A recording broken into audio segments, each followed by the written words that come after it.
આરોપીઓની હાલની પ્રવૃત્તિ બાબતે ઇન્ટ્રોગેશન કરીને તેઓને સારા માર્ગે દોરવવા સારું ડીસીપી ભક્તિબા ડાભી સાહેબની અધ્યક્ષતામાં પ્રોગ્રામ યોજાયો। ડીસીપી ભક્તિબા ડાભી સાહેબની અધ્યક્ષતામાં એ ડિવિઝન વિસ્તારના કાપોદ્રા અને સરથાણા પોલીસ સ્ટેશનના એમસીઆર હિસ્ટ્રી સીટરો લિસ્ટેડ બુટલેગરો તેમજ શરીર સંબંધી તથા મિલકત સંબંધી મારામારી ગેસ રિફિલિંગ એસએમસી કર્મચારી પર હુમલો કરનાર એવા ગુનાઓમાં અગાઉ પકડાયેલ 150 આરોપીઓની હાલની પ્રવૃત્તિ બાબતે ઇન્ટ્રોગેશન કરીને તેઓને સારા માર્ગે દોરવા સારું જરૂરી માહિતગાર કરવા અંગેનો પ્રોગ્રામ તારીખ 16/5/2024 કલાક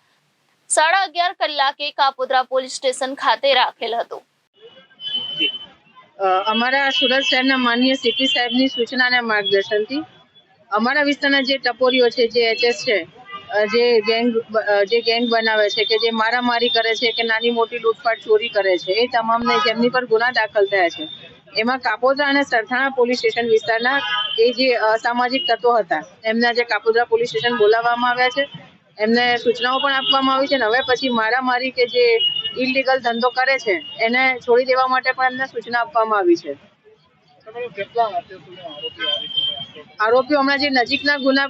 નજીકના સમયમાં જે ગુના બન્યા છે એના પહેલા લીધા છે। જે બીજા ગુના છે કે જેમ આરોપીઓ જેલમાં છે, એ લોકો જેલમાંથી છૂટીને આવે પછી એમના માટે પણ આ પ્રોગ્રામ કરવાનો છે અને બીજું શરીર સંબંધી અને મિલકત સંબંધી ગુનાના બીજા આરોપી પણ જે બાકી છે એમને પણ હવે ફરીથી બોલાવીને આ સૂચનાઓ આપવાની છે અને એરિયા જો એ લોકો પાલન નહીં કરે તો એમની સામે કાયદેસરની કડકમાં કડક કાર્યવાહી કરવામાં આવશે, એવી પણ એમને સૂચનાઓ આપવામાં આવી છે।